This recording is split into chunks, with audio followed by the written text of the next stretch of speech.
Okay, good morning everyone. Welcome to Monday in week 9. Monday in week 9. Hope everyone had a good Halloween. Did anyone do anything fun? No? No. I have a theory that you guys are like actually way more fun because I always ask you on Monday, what did you do on the weekend? And you always tell me, nothing, we slept and we did homework. But I have a theory like you have this, totally exciting life, but you just don't tell me here. Yeah, we Just, don't want you to feel bad. you don't want me to feel, you don't need to feel bad about me. I had a good weekend.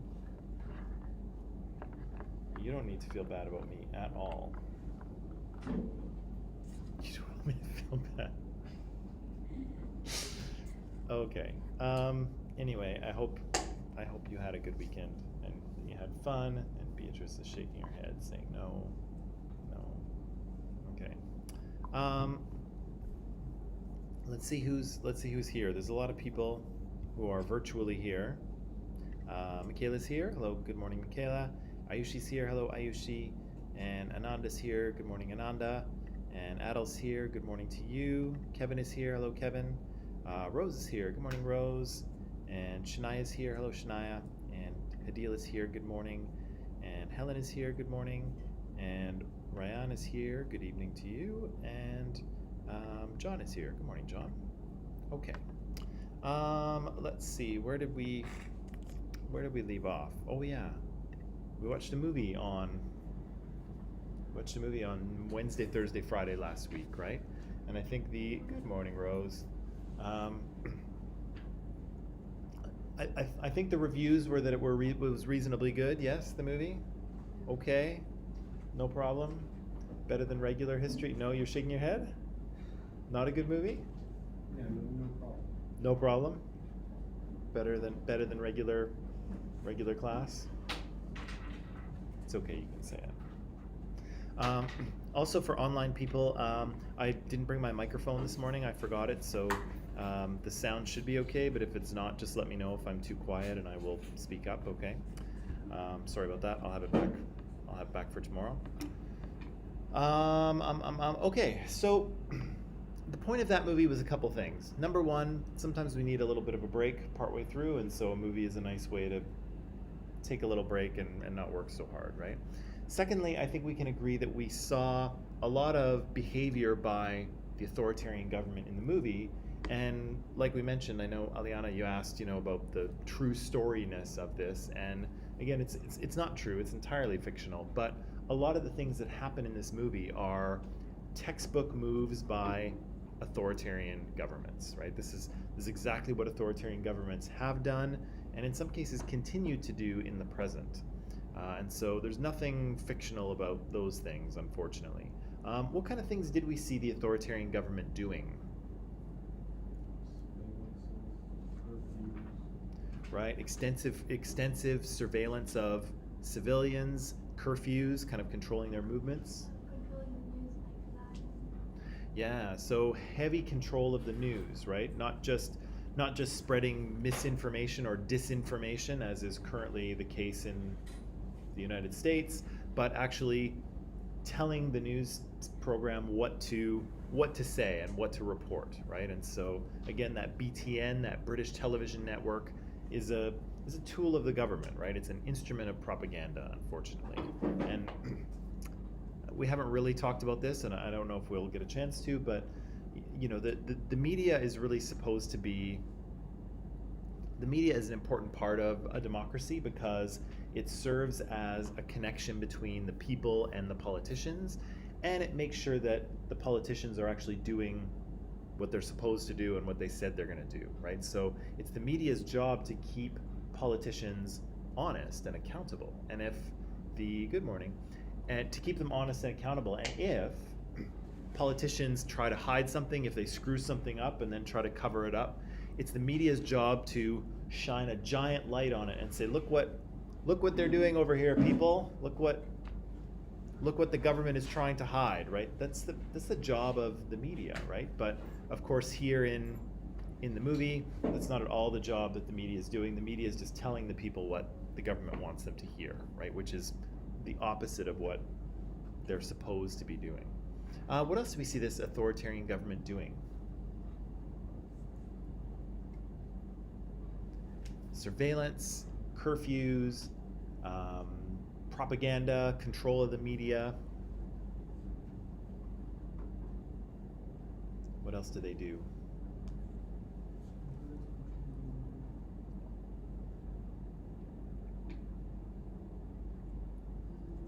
I have your misuse of power. I don't know what's on that one. You said misuse of power? Yeah. What's that? Right, so that was,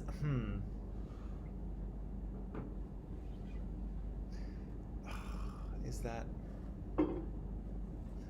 I guess that might, the virus thing was that was a pretty big deal, right? They were experimenting with a biological weapon and then they released it on the public in order to gain power because they knew they had the antidote and to gain a lot of money, right? Some of those guys got wildly rich because they invested in the company that already had the vaccine, right? I'm not sure quite so much. Maybe corruption is part of that, right? Maybe corruption could be part of an authoritarian government. But what else? What else could we say? Misuse of power. How could we kind of pull that apart a little more?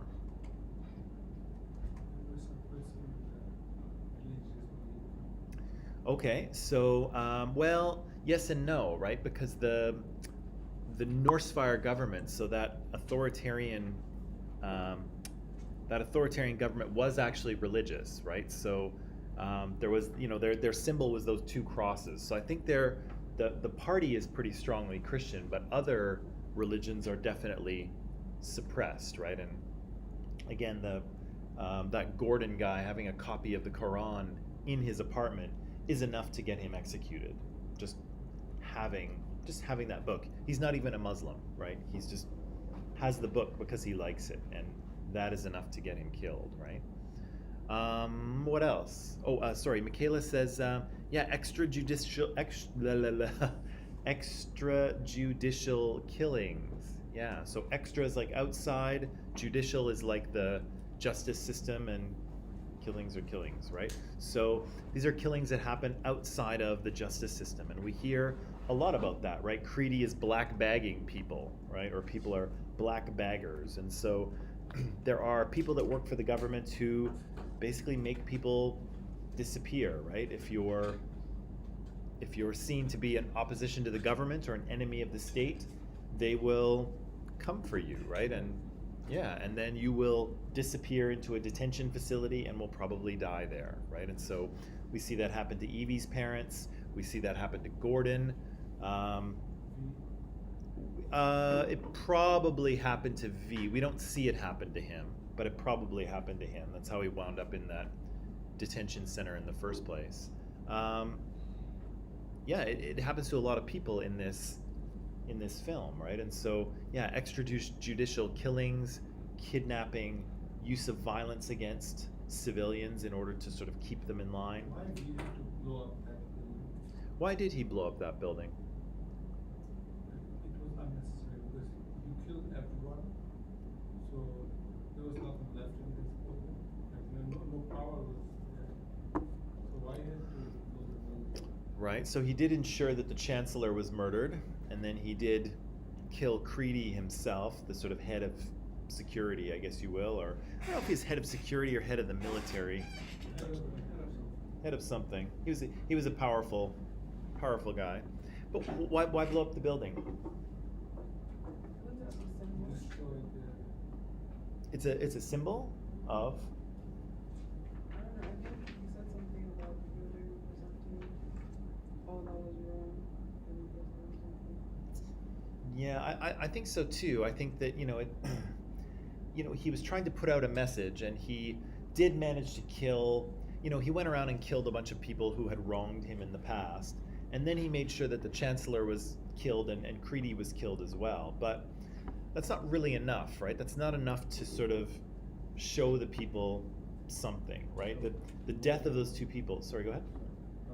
blow up the symbol of democracy. That's part of it.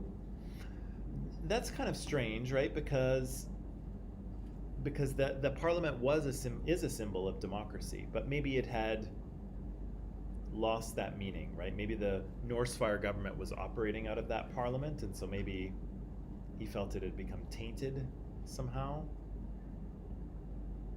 I'm not sure. That's a big loss for the country. Well, yeah. Yeah. Mm, People seems to be enjoying it. what's that? People seems to be enjoying that, you know, in the movie. They did like the fireworks. Yeah. That's for sure. People love fireworks. Did you see a lot of fireworks on Saturday night? I went to the Vietnam last. Yeah. There was a lot of fireworks. Mm-hmm. In his house, where the Sarah, what, was she, who kept her there? Or was that the place of? Ask that one more time. So the girl. The lesbian, Yes. Sarah, Yeah. in her letters, Yeah. she was there before, but then was that the time when they were taking people? Yeah, so I think her story. So the story of Sarah and her girlfriend or her wife. I think that's early in the sort of Norse Fire government's term, or the early when they're in power, and so yeah. So I think she is taken at the same time as V is taken, because they wind up in cells next to each other, and he comes to possess that letter from her. He comes to possess it when they're in that prison, and so he kind of hangs on to it when he leaves, and then slips it to Evie in his sort of mock detention center. So I think that probably would have happened. I feel like I don't have an exact sense, but I feel like that Norse Fire government has probably been in power for like 15 years or so, because how old would you say Evie is in that movie? Like, how old is she supposed to be? Early 30s? Like 26. Yeah, I'm kind of thinking that too, like mid Oh, I think mid 30 20s. 26 to 34. Maybe. I kind of feel like she's a little bit younger, especially because she doesn't. Yeah, yeah, because she doesn't seem to have a fantastic job. Like, she seems to be like delivering mail and delivering coffee, and so I feel like she's kind of like an entry level position into that television thing. So I'm kind of thinking she's on the younger side. Of course, Natalie Portman doesn't seem to age anyway. So I don't know what the deal is there. She was probably like 40 when she shot that movie. Her parents was taken away when she was like 3 to 4. I think she might have been a little older than that. But I'm going to guess that government's been in power for maybe 15 years or so. I mean, V mentions that, right at the end, he says that clearing the tracks for his bomb train took 10 years alone. So there's been some time since he escaped from that facility to when he, is enacting his plan. So I feel like they've been in power for a good 15 years at least, I'm thinking. Right. So yeah, so the Sarah story probably would have happened some 15 years earlier, I think. Maybe 20.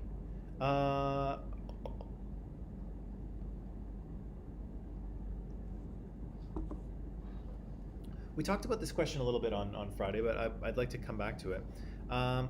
Is V a terrorist? Yes? Why? He did create fear and terror. He did assassinate people to push his own political agenda. Right. They basically did whatever a terrorist would do.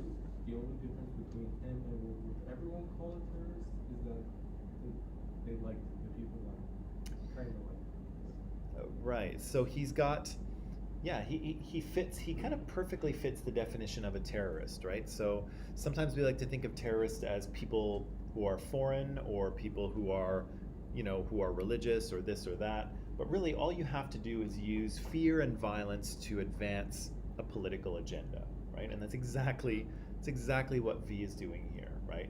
He wants to bring about the end of the Norse Fire government, and I guess restore democracy. He never really says it, but I think that's what he's trying to do. and he uses violence to achieve his end, destruction, right? He blows things up in order to achieve his end. So he's a textbook terrorist. And so, but it's difficult, right? Because now, is he a hero or is he a villain? Well, the movie portrays him as a hero. Hmm. He's definitely framed as reasonably heroic by the film. Maybe it depends where do you stand. Like if you stand with the people, then he's the hero. If you stand with the government, then he's the villain. Right. And But that, I'll come to you in a second, but that really only works if you assume that the people are good and the government is bad. And I'm not disagreeing with that. But I mean, if if you're part of the authoritarian government, then you probably believe that the people are wrong and the government is right, right? Because that's how authoritarian governments work. They think they're right, they have the vision, and the people need to be, aligned with that vision. And so, yeah, to the government and people that support the government, he is a terrorist, right? Because he's perpetrating violence against the people, as an enemy of the government who is just trying to help the people, right? So, yeah, it does depend on which side of this you stand, right? And what your values are. Sorry, Shifan, what were you going to say? I would say, it depends on the whose perspective are you from, from whose perspective. So if you're looking at from the from the people, Right. he's But a hero. but that's tricky too, right? Because if everything is correct, if anything can be correct depending on your perspective, then can we ever agree on anything? But a huge number of people were supporting him, like everyone was supporting him. Lots of people are supporting Trump. Does that mean Trump is a hero? After seeing those debates, I think Trump had He seems to have, regardless of what you think of him, he still seems to have a reasonable chance of winning the election that starts tomorrow, by the way. Ding, ding, ding. He still has a reasonable chance of winning that. And so people support him. I believe he will win this election too. Maybe. I strongly believe that. Maybe. Because But the debate went really good for him. But my question is, before we get lost in the woods of Trump, my question to you is that the people's support can't be used as a judge of good or evil, right? Because, again, people are supporting Trump and people are supporting Biden, and each of those people think the other one is evil. So how do you know? How can you take someone like V or someone like Trump or someone like Joe Biden and say, what's going on? Like, are they the hero of this story or the villain? Like, how do we judge? How do we judge who this is an ethical choice, right? Who is right, right? Who Someone from the outside. huh? You bring someone from the outside, someone who's not neither with this or that. You give them the facts. They can judge. So you need an unbiased view. I don't think it's possible in this case to be unbiased. In the case of this movie or in the case of this presidential election? Oh no, in the election, definitely biased. But in this movie, I think you're also biased. How do you think that works? How are we biased? Well, firstly, you think what he's doing, because he's painted as the victim at first, with him wearing the mask because he's been burnt and all that. So I feel like that makes you look at him as someone who's been through a lot. So he's just trying to get justice, and that's already making him biased. Right. So regardless of what he does, right? Regardless of what his actions are, he is a sympathetic character, right? He was, put in jail by the government for some reason. He was experimented on. He was burned. Now he's kind of living, hidden away in this basement of a building. I assume, seems a little bit lonely, right? Until Evie shows up, seems a little bit on the lonely side. So he's kind of, he's a sympathetic character, regardless of what else he does. So yeah, the movie kind of helps you along, right? He's very strong and he's very effective in his violence, right? He cuts those guys down like nobody's business, right? Yeah, but he's also a very sympathetic character. Bad things have happened to him, right? But that's a movie. How do we know in real life? How do we know in real life who's the bad guy and who's the good guy? Is terrorism useful? What should I call it? Common sense or something?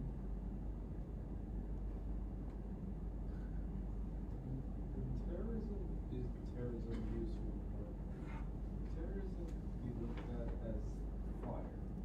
As fire? Yes. Okay. The more you feed it, the larger it grows. You'll get to a point where you just can't control it and then it will eat you. If you use that fire to burn, say, a small pig and then you put it out, that may be useful. It's not ethical, but it is useful. If you use the same fire to burn multiple things, they'll just get out of hand. Right, and I think, you know, in your fire, just for people who probably didn't hear online, Ahmad was making kind of a metaphor about terrorism being like fire, and sort of the more you can use it, but other things can often catch fire as well, and then it can consume everyone. And I think if I could, I'd like to almost substitute the word fire with violence, right? Is that violence doesn't usually end violence, it usually just brings more of it, right? And it consumes everyone in it. And so in the film that doesn't happen, right? In the film the violence is very kind of, you know, V is able to use it very strategically, and then he blows up the building, and then apparently people live happily ever after, I guess, right? But that's not often the case, right? And speaking of terrorism, you could almost think about the killings that have happened in France in the last couple days, right? Where Is it like one killing or? there's been the first one in sort of recent history was a history teacher who had a lesson on free speech, apparently, showed some cartoons of the Prophet Muhammad that were originally shown in a magazine about 5 or 6 years ago, a French magazine, and French Muslims, and Muslims worldwide, some of them had a very strong reaction to that. And so the history teacher showed these images in class as part of a discussion on free speech or freedom of speech, and he was murdered in the street in a very gruesome fashion shortly thereafter. It was wrong to kill him, but did he really not see that coming? Well, should you have to see that coming is the question. You probably definitely should see that coming. It was wrong that they killed him. I'm not saying it was right, but dude, it's obvious they're gonna kill you. Maybe, but I mean, you know, is there anything that I can show on this screen that should warrant my death? No, but you should You're talking show about some extreme serious stuff, stuff, which is a really serious thing. It's just not a normal thing. It's a really serious thing. If you're looking at in our perspective, it's a really really serious thing. Sure. Other people cannot see that, but Right. don't even feel it. Yeah, so it's a tricky issue, right? In terms of what should and shouldn't be shown, to what degree are the rights and beliefs of others to be respected, but then there's also this is kind of an act of terrorism, right? Where one person has used violence in order to, you know, pursue their agenda, which is, you know, do not show these things, do not show these images, do not disrespect our religion in this way. I'm This is assuming. not the solution. You know, the thing is that we don't really show pictures of the Prophet. Mhm. We don't have it yet.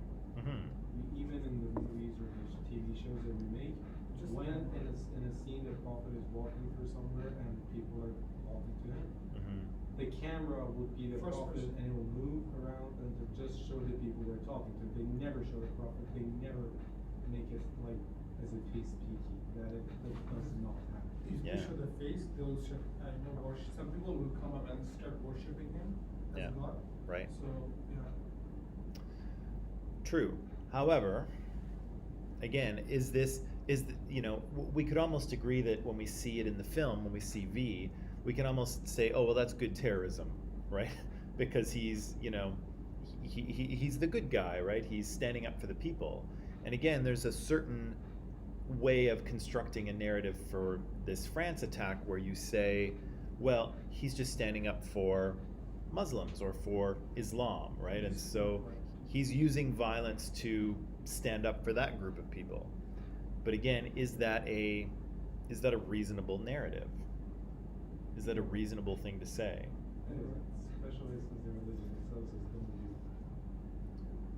do. Since the religion itself says don't do that? The Right. religion Do not kill history teachers. It's The bad. religion strictly, prohibited that. Hmm? Our prophet was stoned, like it was so much, people used to throw stones at him, Mhm. and then the blood was so, he used to bleed so much that his soul was, thick this much of blood in his soul, and then he didn't do anything to them. So, angel came and he was like, do you want me to destroy the whole nation of that nation? He's like, no, just, and I think that country has the most Islamic, 100% I think. Which country does? I forgot the name of the nation. The whole Should be region Saudi accepted Arabia. Islam. Was it Saudi Arabia? Yeah, if it was a problem, it is Saudi Arabia. Yeah. Because that's where all the kind of holy sites associated with him are found, right? Yeah, and I don't want to go too far into this particular issue, but I just I did want to say that you can it's easy to frame V as a sympathetic terrorist here, and in the real world you can attempt to do the same thing, but the question is, how do we know whether we're telling a reasonable story or not, right? Is V's story reasonable? Are his actions ethically or morally defensible? Or similarly, is this young man in France who killed a history teacher, is that story morally defensible? Even though you could argue both of these characters are terrorists, right? And both use violence to advance a certain agenda. But again, I don't want to go too far down the rabbit hole on this one because we could, but I just wanted to make a distinction there in terms of, the movie frames him a certain way, but does that framing work out in the real world? If you compare him with that guy, who cut his head off, it's like no one is supporting it. No, you should not do that to people. It's a matter of support. It's more like a matter of motive. While you're doing And then it's not clear anything. It's like making hatred for it's making Islamophobia, hatred for the Islam, doing the opposite thing. Well, and that's probably the question, right? Is that the cartoon, and I haven't seen the cartoons actually. Have you seen the cartoon? I haven't seen them. So I think that's the question, and again, I don't want to go too far into this, but that's the question: is that do these cartoons constitute hate speech, or are they simply images that a particular religion doesn't want to see? Because I think those things are different, right? There's a difference between hate speech, where you are spreading a message of these people are horrible, or this group of people are horrible, I don't like them, versus simply showing something that one group doesn't want to see. First of all, why would you show that? Well, to and the people, to the majority, 2.3 billion who are 2.3 billion people are Muslim, and you're doing something which is really unacceptable. well, and that's the question, right? Is that what? Yeah, Amanda. The teacher who did it, was he Muslim as well? He was not, as far as I'm aware. Then in that case, I'm not justifying it, but you can't expect people to respect your religion all the time. And I think, and don't quote me on this because I could be wrong, but I think what the teacher also did was saying that I think he warned his class and said, I'm going to show these images, if you are a Muslim, or if you are going to be offended by what you see, why don't you go to the library for half an hour, kind of thing. So he did allow people to leave and not see them. He didn't just put them up on the screen and ta-da, right? So I don't know if that makes a difference or not, one way or the other, but I think that's what was done, if I remember the story. But yeah, that's part of this question as well, right? Are these cartoons hate speech? Are they simply images that a certain group of people doesn't want to see? Why did you make a billboard out of this and then put it in the building, on the official building? Right. Why would you do that? Oh, that was, the warning was there, okay, that's fine, in the classroom, like, why would you do that in the middle of the road? Put it in the, big building? Right. So the question, and the question is that whose view is correct here, right? Should these images be banned or not shown because one group of people doesn't want to see them, or does everyone else have the right to kind of show whatever images they want? That's the question. So we could look at it in this way. If I say something that's offensive to you or a whole lot of people, should I say like, okay, I want to say those words because it's my right to speak, right? Now, is it right of me to say them? They're gonna offend you and they're gonna make you hurt. Is it my right to say it? Yeah. Yes. It's gonna cause you bad feelings. You can just say it if you want to. Yeah. So this is the thing about free speech, that it may not be hate speech, right? And I think we have a reasonable idea what hate speech is, especially after dealing with the Nazis. It may not be hate speech, and your free speech may not infringe on the rights of others. Okay? So you cannot use your right of free speech to take away the rights of other people, or the ability of other people to practice their rights. Okay? So that's not to say, though, that free speech doesn't have consequences, right? If you run around, saying that you love Donald Trump and you think he's the best US president ever, some of the consequences of that is that a lot of people aren't going to like you, right? Some people may, but some people will like you, but a lot of people will not. And again, that's part of the consequence of free speech, right? Is that you may say what you want, but it doesn't mean there won't be consequences for it. However, there's a limit to what those consequences can and should be, right? People not wanting to talk to you and people not liking you are one thing, but people murdering you in the street is that's a different thing, right? It is, but you're talking about extremists and fanatics. They will kill. It's an excuse for behavior. Well, if you're an extremist, then everything for you has a pretty much a solid excuse, and you can do whatever you want to push your cause. I know, but you keep saying, you keep giving them room to do that. Like, what is the word? You have to stop them, but I'm saying that in their own mind, these extremists, No, they I get think, yeah. I'm not saying that you should support them, no, you shouldn't support them. The free speech has limits. Free speech has no, like, it But should be. this is the quotation from Justin Trudeau, so he said free speech has a limit. So I don't know. He did say that. He did say that. And it's true, right? You cannot just say whatever you want, right? There are limits, but most of those limits, as I say, are around hate speech or around using your freedom of speech to take away or infringe upon the rights of others. So you can't exercise your rights in order to take the rights of others away. That's how it's supposed to work. One thing about these cartoons, were they around for like a few years now, or were they just, that was the first time they were ever shown?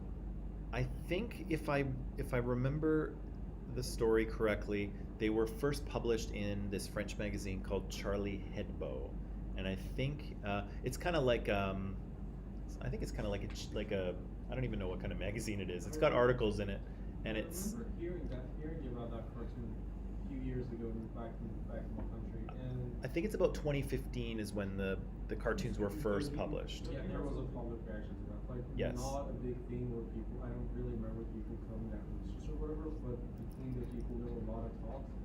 No one at all liked what was going on.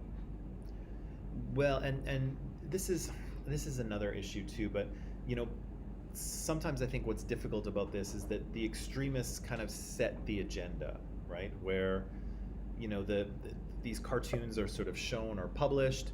Suddenly, these very extreme personalities just appear out of nowhere and kill someone, and then all of a sudden you're having this kind of very polarized debate between free speech and extreme terrorism or religious fundamentalism or whatever you want to call it on the other hand, and almost everyone, including most Muslims, are in the middle trying to have a reasonable conversation when things have become so polarized, right? But again, that's one of the things that terrorism does really well. It polarizes people, right? You know, someone standing up and saying, you know, I don't think that history teacher should have shown those cartoons. That doesn't make much of a statement, right? But when you murder someone brutally in the street, that makes a big statement, right? It has a lot of effect on people, and it polarizes people's opinions very quickly. And so I think that's one of the other things that whatever kind of terrorism you're talking about has a habit of doing is it pushes people into two camps, right? Us versus them. One question, back in the 1400s, if something like that would have happened to Christians, wouldn't they have killed the person who done it? I'm just asking, let's look at it in this way and see yes or no. Yes. Yes, so that was 1400s after Christ, right? 1400 years after Christ. Now it's 2020 years after, so people may not have as much as respect and all that as they had back in those days, right? Now you can look at it this way, maybe in 600 years from now the same thing will go on for Muslims. But it's like 14 something now in the Arabic calendar, and so it's still It's very possible that situation may change, right? And certainly, yeah, in the past, Christians were far more sensitive to affronts of their religion than they are now, and I think arguably the world was a much more violent place 600 years ago. Yes, but time is a really important factor. Absolutely. Time after each event. Absolutely. This history teacher, that will not, comfort him, but I think you're very right. Sorry, Amanda? I don't think it's necessarily a time thing too. I mean, yeah, it definitely applies, but I feel like it's also a mentality. Like you said with the extremism. Years from now, there will still be people who are quite extreme in their religions. Because there's still Christians who kill people who blaspheme the name of Jesus. So. It takes time to change the mentality. It just doesn't go like that. Well, and again, this is a religious example, but of course, there are terrorists with all kinds of different agendas, right? So in the movie here, V's agenda has nothing to do with religion, really in any way, right? It's all about politics and about an authoritarian government. So there's no religion here. For him, it's about politics. In this situation here, it is about religion. But there's all kinds of reasons that people may use violence to kind of achieve a broadly political end. And of course, the situation in France is political, but also fueled by religion, right? And so, yeah, people. I think it's probably important to say that terrorism is not new, and it can exist for all kinds of different reasons. Some of them religious, some of them not. I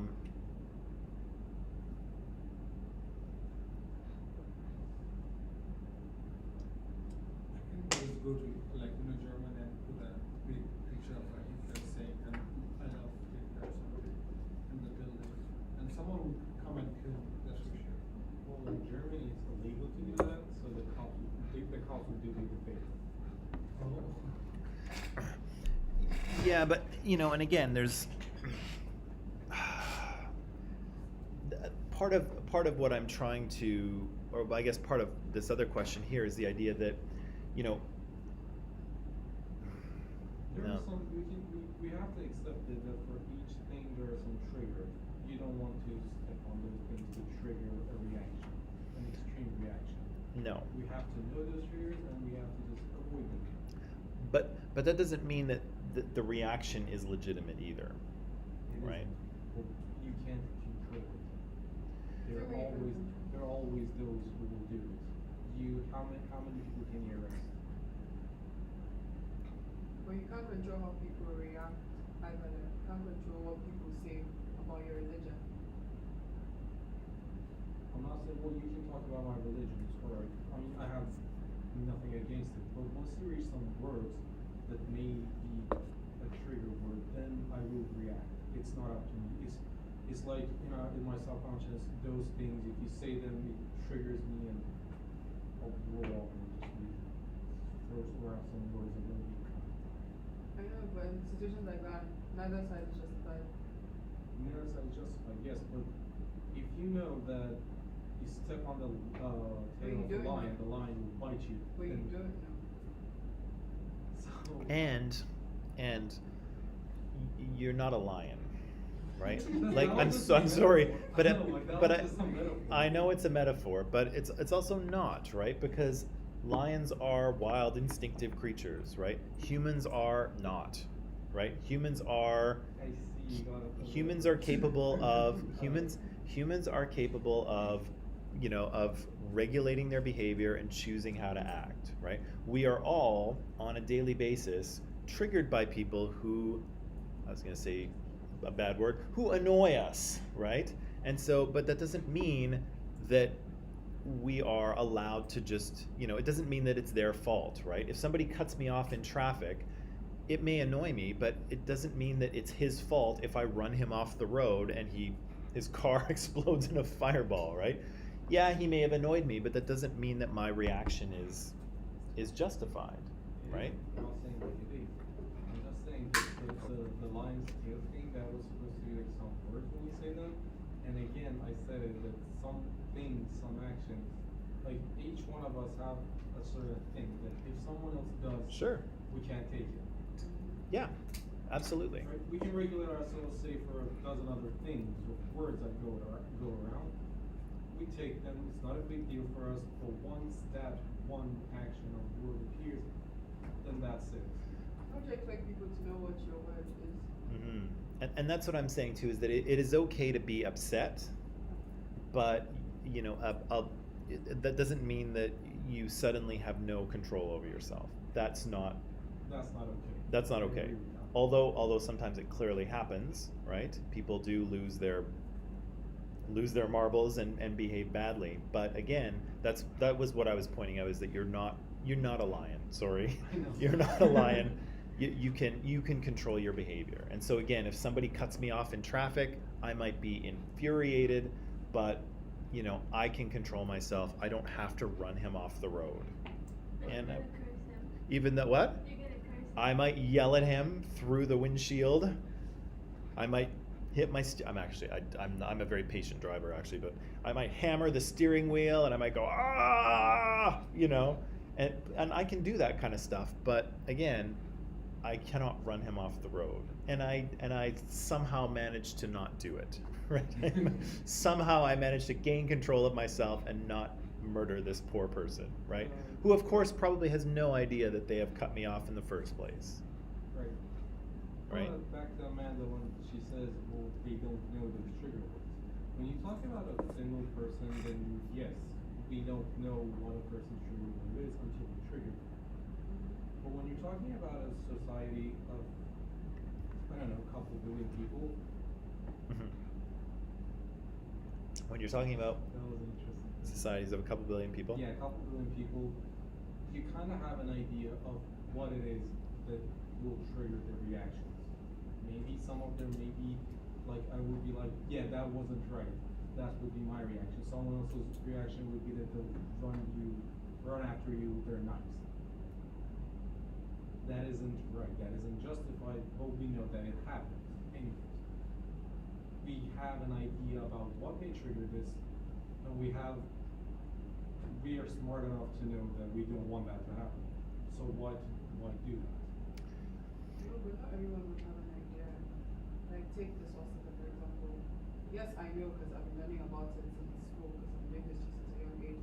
But take a random person from my country who hasn't had like the same level of exposure. take them to Germany, they may not know that this symbol is offensive. They may wear a shirt with it not knowing it's offensive. That's my point. Like, not everyone will know what's offensive to your religion or to someone else's religion. True, but when a history person does that, he knows. History teacher definitely It's quite knows. possible they didn't know it would be No, offensive. It's I would if but I would argue that he did know, because again the cartoons were specifically there to talk about free speech. Like, that's why he was showing them. He wasn't showing them, hey guys, check this out, ha ha. That wasn't, it wasn't a fun cartoon at the beginning of class. It was let's talk about this. Let's talk about what this means to have these images circulating in society, and how do we view them. And again, if I have the story right, he allowed Muslim students to, go to the library for half an hour while they looked at the images, right? So I think he did know that they were potentially upsetting images for some people, but It was a teaching moment. it was a teaching moment, but it seems to have gone horribly wrong for him, right?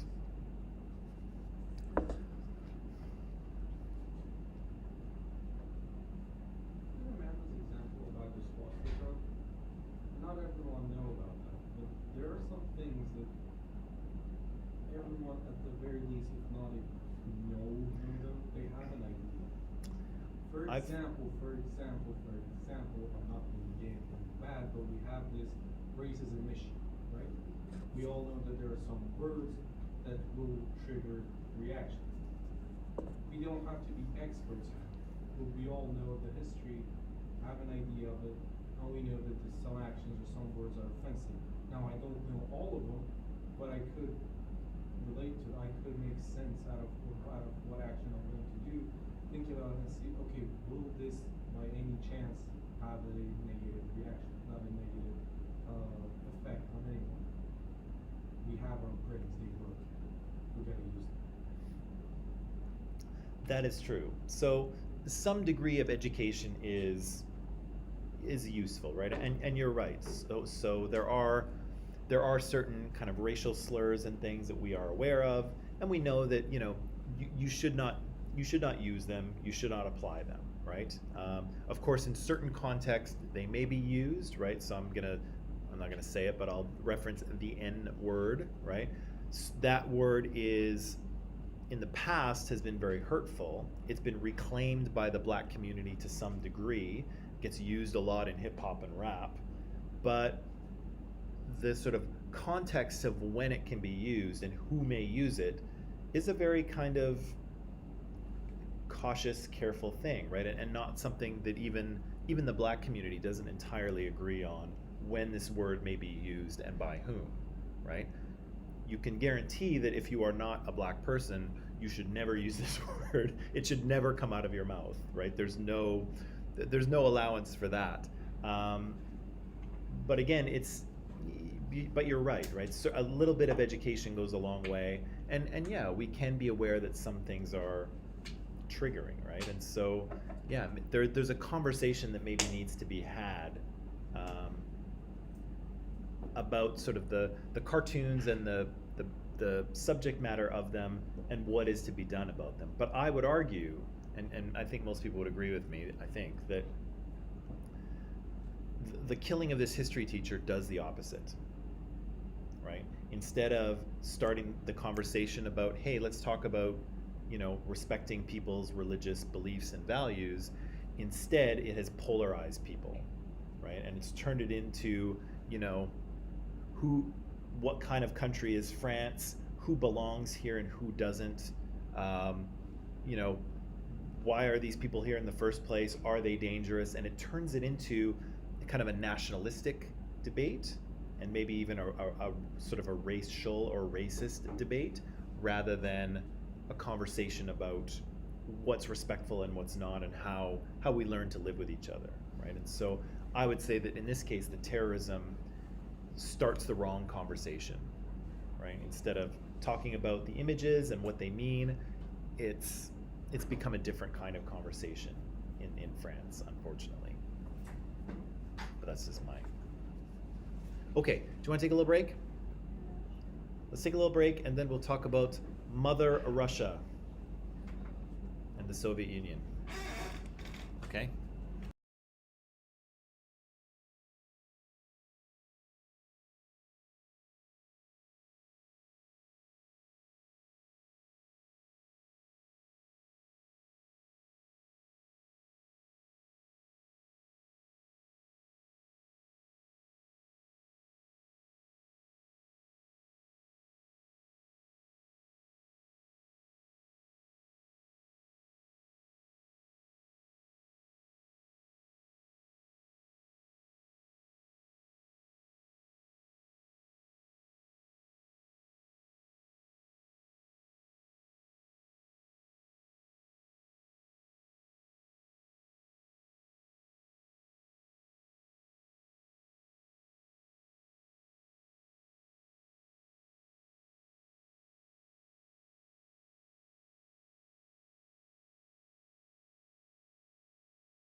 All right, and we're back.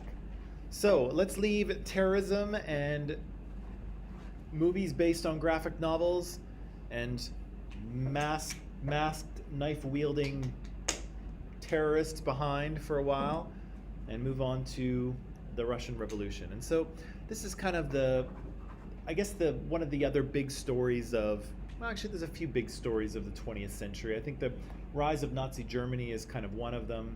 You know, what happens in the United States is another one. You know, the rise of China is probably another important story in the 20th century. But I might argue that one of the most significant stories of the 20th century is actually this one, is the story of Russia and the creation of the Soviet Union, because we'll read an article a little bit later, but it's almost impossible to imagine how the second half of the 20th century would have, actually even in the first half of the 20th century, how it would have played out and what kind of world we would be living in today without the Soviet Union. The Russian Revolution that sort of creates this communist country is so critical to the rest of the century. I don't even know how to imagine what kind of world we would be living in without this event. What's that? Well, maybe not. And again, the article that we'll read might enlighten us on that. But it's almost impossible. It's not impossible to imagine. You can imagine whatever you want, but it's very difficult to imagine what this world would look like without this particular event. It's so important. So yeah, of course we have to talk about it. And of course, for my grad school work, I spent a lot of time in Russia. I spent about a little over a year there. And so I have a little soft spot in my heart. I chose Russia because that's where the project that I attached myself to was working. And so I didn't really choose Russia. Russia chose me, as it turned out. But I have a soft spot in my heart for Russia and the Russians. Not the Russian government, but the Russian people.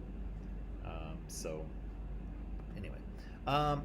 So let's jump back to the end of World War I. So Treaty of Versailles, of course, that kind of period. And we said that at that period there were different types of political systems appearing, right? And so traditionally we always had monarchies with kings and queens and dukes and all that kind of stuff. We had sort of newly created democracies, and so France was a democracy and the UK was a democracy. But we also had the creation of a couple of new political systems, right? And so fascism was one of them, which of course first arose in Italy, and then in Nazi Germany, and then in Spain, and in some other places as well, as kind of a reaction to democracy, right? We said that fascists felt that this democracy thing didn't work, it was a mess, nothing was getting done, the country was in chaos, and a firm, strong leader with a vision was needed in order to carry the country into future glory, right? And so we saw that kind of play out with Mussolini and with Hitler and with Francisco Franco. And for the most part, those regimes last for a little while. They're initially very successful, but then things get pretty dark pretty quick, right? The second kind of political and economic system that comes out of this is communism, right? And I think we talked about communism very quickly a few weeks ago as kind of the brainchild of these two guys here, Karl Marx and Friedrich Engels. And so both of these guys, well, here's Karl Marx, by the way, with his epic beard. And black mustache. I'm not sure if I assume that's just his natural hair color. I don't know if that was a fashionable thing or not, but Marx is pretty important. He's pretty important because, of course, he created communism, a political and economic system that a number of countries around the world are still putting into practice.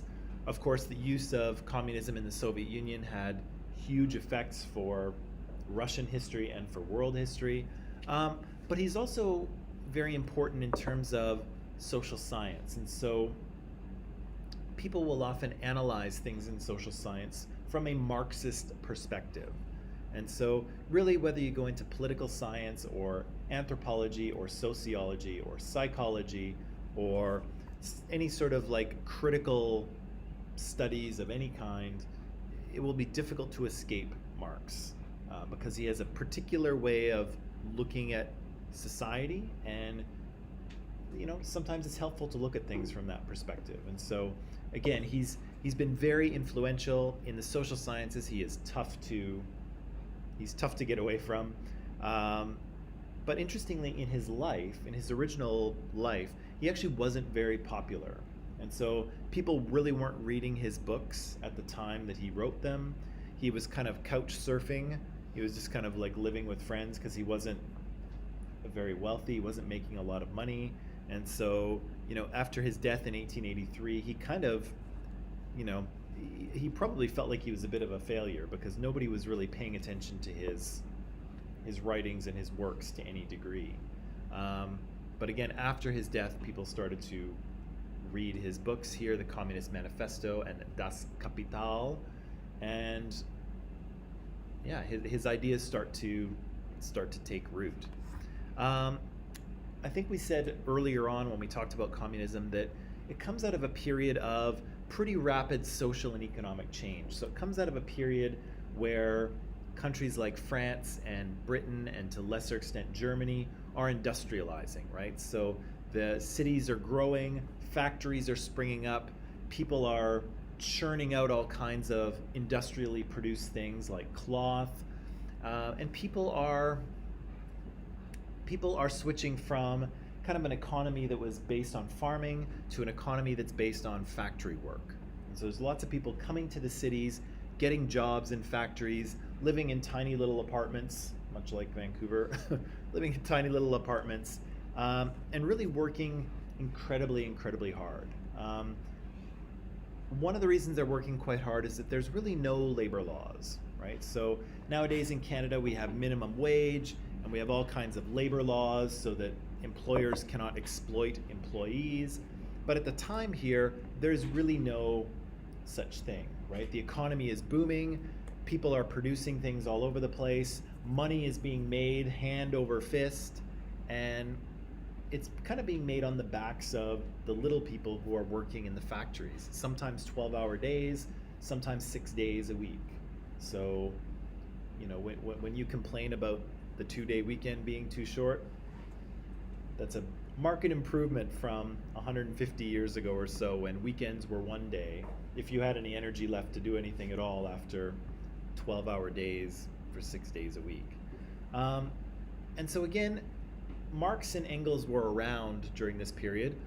Engels himself was a factory owner, interestingly enough, but they were around during this period, and they thought what was happening was exploitation, right? And so I use the example, I don't have a travel mug here, but if this was a travel mug, if we all were workers in a travel mug factory, and I was the owner of the factory, and you were all producing travel mugs for me all day long, I would sell these travel mugs, and if the company made $1 million by the end of the year, it's a lot of travel mugs, if we made $1 million, who gets to keep that million? Me, right? So I'm going to pay you all a wage, right? You'll all get an hourly wage, and then the profit of your labor goes to me, right? If we make $2 million next year, does that mean you all make double? Nope, you just make the same thing, and I get $2 million. Because I have the capital, I have everything. Well, exactly, right? So that's how capitalism works, right? Capitalism says I'm the owner of the factory, and so I get the profits, right? And you all work an hourly wage for me. And so Marx had these terms, so you all would be the proletariat, right? The regular workers. I am the bourgeoisie. I am the wealthy factory owner who lives off of the profits of your work. This is how Marx sees it, right? And so he says that really what needs to happen is that this system it's exploitive and it needs to be overthrown.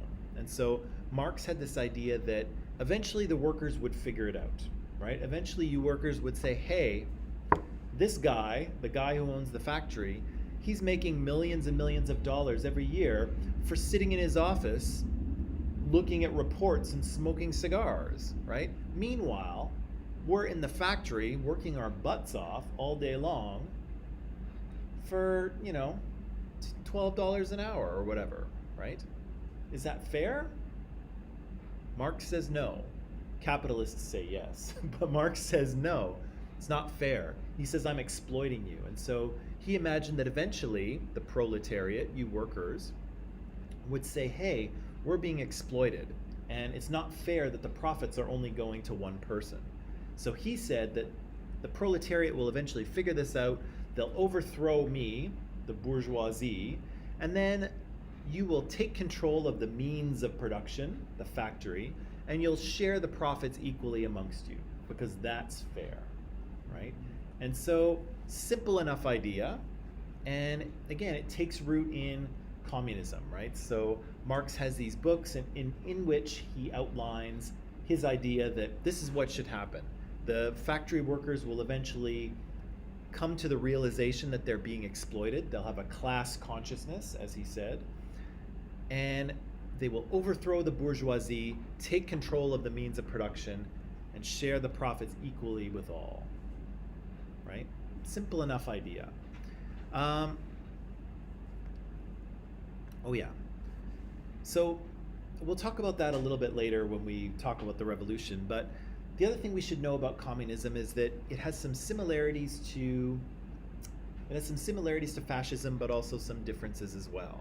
So sometimes we wind up putting communism and fascism in opposition to democracy, which to some degree they are, but they're not at the same end of the political spectrum, right? They're at opposite ends. And so here with communism, your basic freedoms and the role of the individual, in theory, the state is supposed to be subservient to you, right? So the state is kind of supposed to take care of you by giving you all the things that you need, and you give everything you can to the state, right? It's supposed to be a group of equal individuals cooperating together in the best interests of all.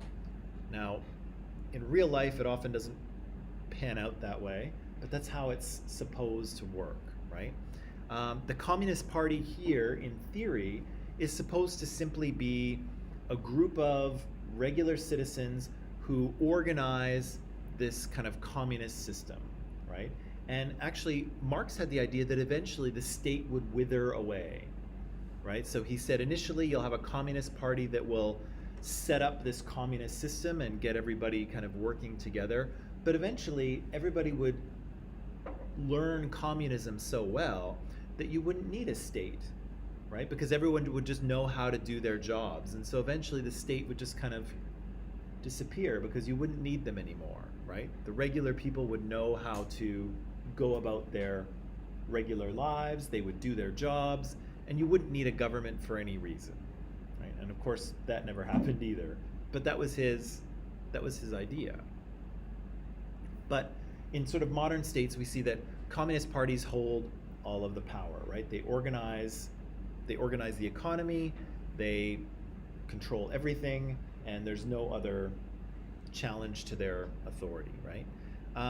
And again, in terms of economics, communist systems are supposed to be the best way to describe it is kind of from each according to their ability, to each according to their need, right? So the state will give you what you need, and in return, you are supposed to give everything you are able to for the good of the state, right? So if you are intelligent and talented enough to be a doctor, you should be a doctor, right? That's what you should do. Yes, it'd be far easier to just be, a garbage man or something like that. Maybe you wouldn't have to work that hard, or maybe you would. But if you can be a doctor, the state requires you to be a doctor, right? That said, you won't get paid like a doctor. You'll get paid based on what you need. So if you're a doctor with no children, you might not get paid as much as the garbage man who has 5 kids and needs more money for food, in theory. So it's kind of a different system, right? People are just getting what they need from the state, and they're expected to give everything they can for the good of the state, right?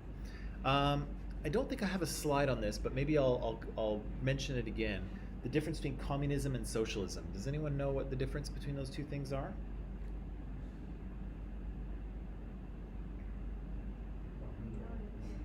You know it? It's right there? Yeah.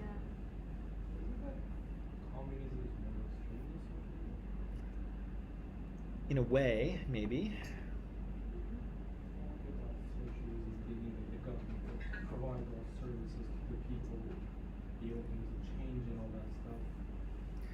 But, I don't know, maybe it's just an economic system, but communism is an economic and a political system. Exactly, right? So socialism is basically just the economic part of communism, right? So the idea that everybody pitches in and everybody gets something back out, right? So I think I may have mentioned this before, but in Canada, we have actually lots of elements of socialism, right? Our healthcare system is a socialist idea, and actually it was proposed by a socialist party, and so back in the 1960s, I think.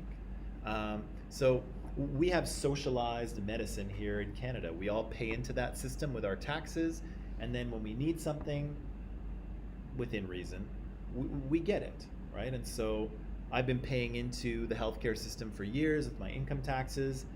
I haven't really had to use it to any great degree, but I know if I need a heart transplant tomorrow, that I won't have to pay $500,000 for it, right? It will be covered by the government. That's a socialist idea right there.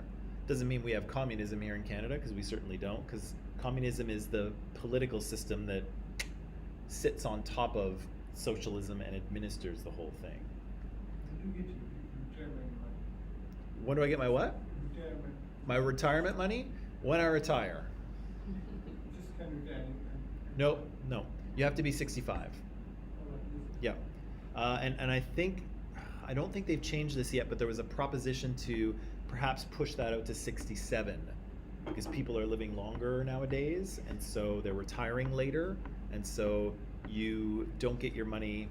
I think it's right now, I think it's 65 that you can start getting your retirement money. You can start taking it at 60 if you want. Is it 60 or 62? I think it might be 60, but you get less money. So they'll, instead of getting this much money from 65 until you die, you can start at age 60, but you'll get less money over time. So you can do that too. But yeah, so you just can't retire anytime. I cannot retire tomorrow, because if I could, yeah, no, I wouldn't. But still, yeah, you have to wait. You have to wait. But that's a socialist idea as well. So we've got lots of kind of socialist ideas mixed into Canada here. For the most part, Canadians are good with it.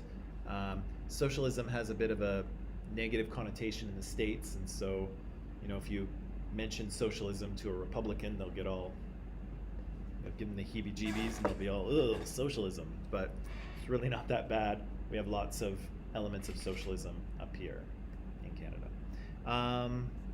Right, so that's good. So when we enter this story at the beginning of the 1900s, Russia is ruled by a czar, okay? And the czar is basically, he's a king or an emperor, whatever you want to call him, for all intents and purposes.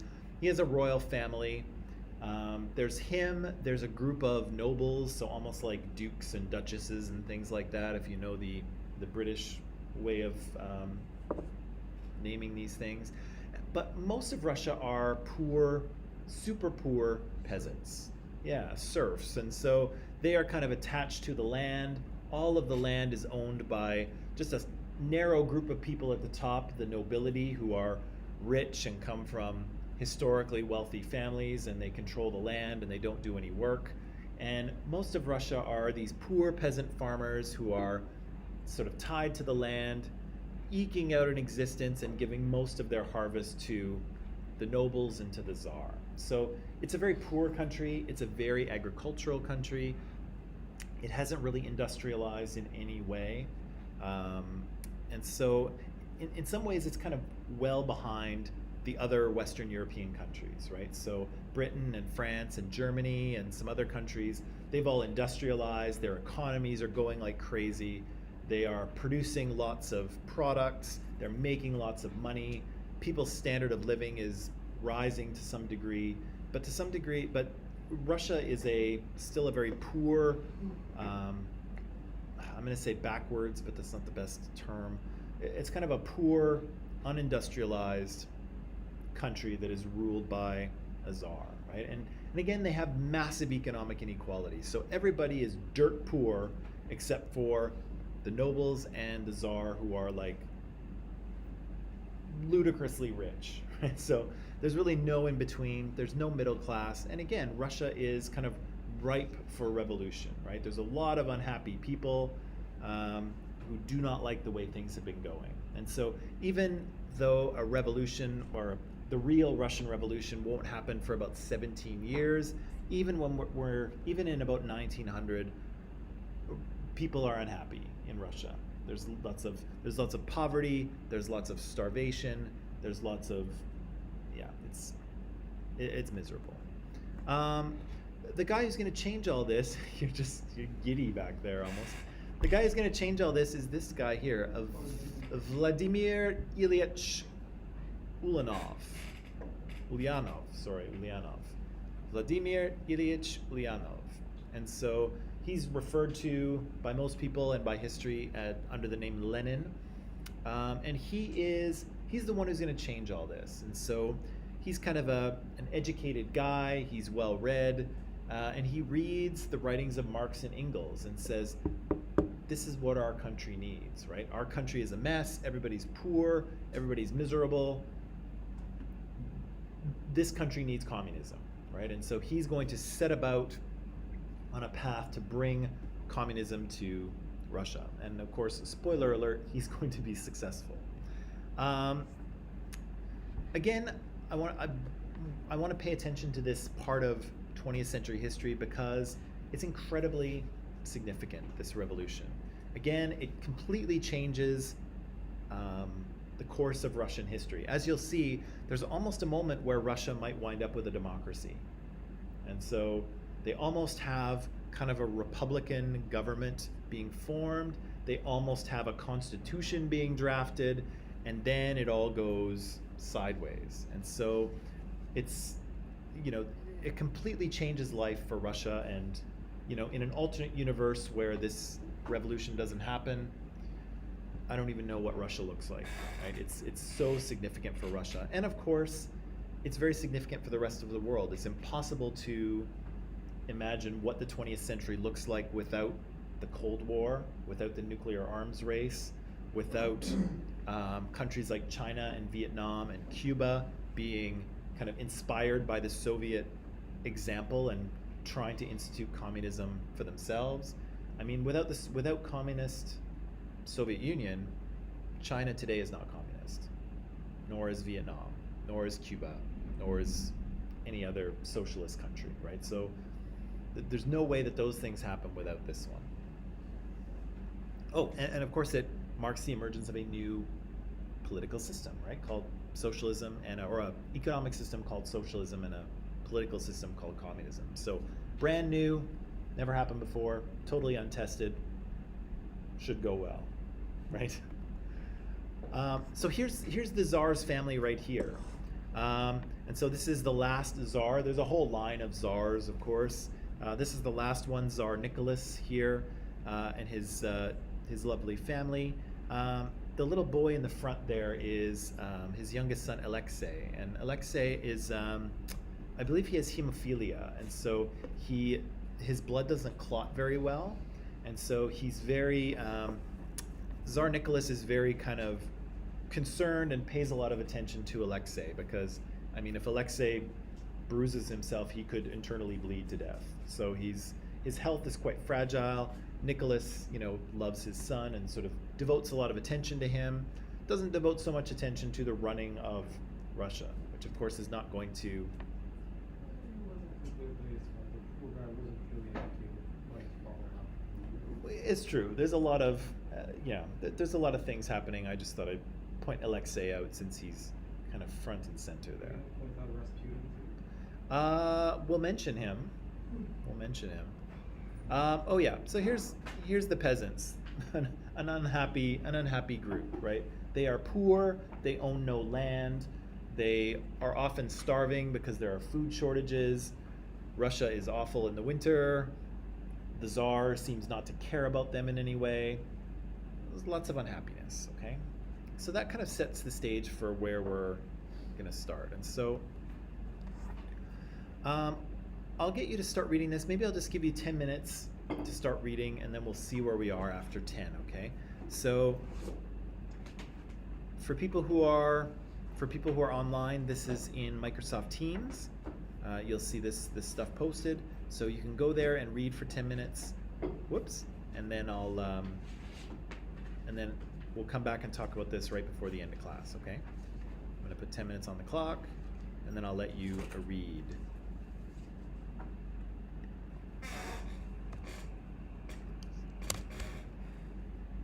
Oh, that's not right.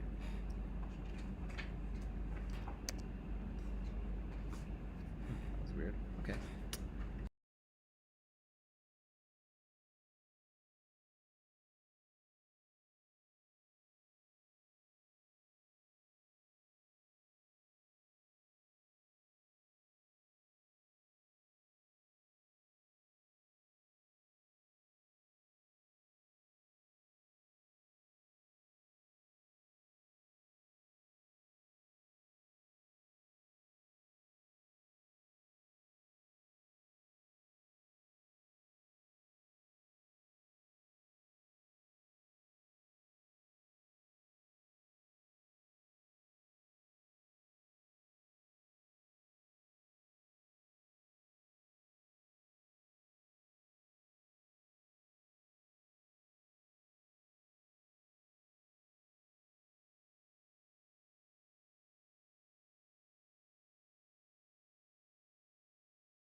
Okay, good people. So that's about all the time we have because we don't have any more.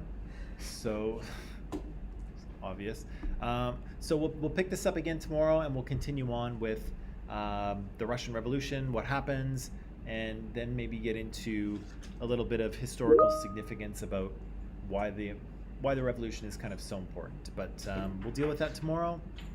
Thank you all for being here. Happy Monday, and we'll see you tomorrow. Okay, bye.